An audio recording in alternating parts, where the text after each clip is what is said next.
Students are investigating exothermic and endothermic reactions. Exothermic reactions are the ones which give out heat or give out more heat than they take in, and endothermic reactions take in more heat than they give out. So these feel hot, these feel cold, and you can perform certain procedures to measure the energy change. They're finding the temperature change in 50 centimetre cubed water when a solid dissolves in it. The apparatus is shown in figure 1. So you've got a polystyrene cup, which is a good insulator, and a thermometer to measure the temperature change. The steps needed to carry out this experiment are P, Q, R, S and T shown below. They are not in the correct order. Write the steps in the correct order from left to right.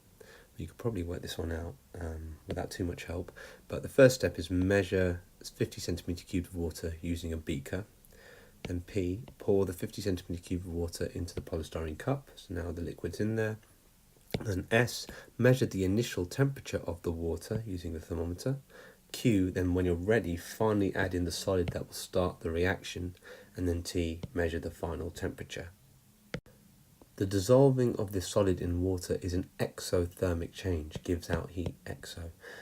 The experiment is repeated a number of times. Compared with the initial temperature of the water, the final temperature of the solution is always higher. With exothermic, you expect temperature rise. If it was an endothermic reaction, you'd expect a temperature decrease. State how step R could be changed to measure the volume of the water more accurately. So in step R, they are using a beaker to measure 50 centimetre cubed of water. Now beakers don't have many graduations on them, they have many markings, so you can easily make an error. Using a measuring cylinder for measuring fluid is a much better idea because it's far more accurate. Figure 2 shows a cold pack.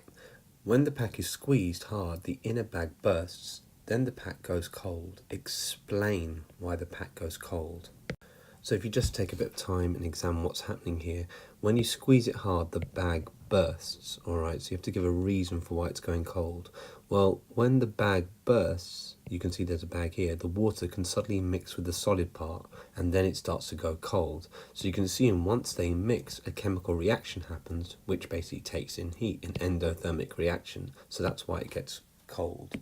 So the answer would be, the solid reacts with the water because it bursts, producing an endothermic reaction. Give the reason why the pack can be used only once. Well, this is because most chemical reactions are irreversible, so it's an irreversible chemical reaction.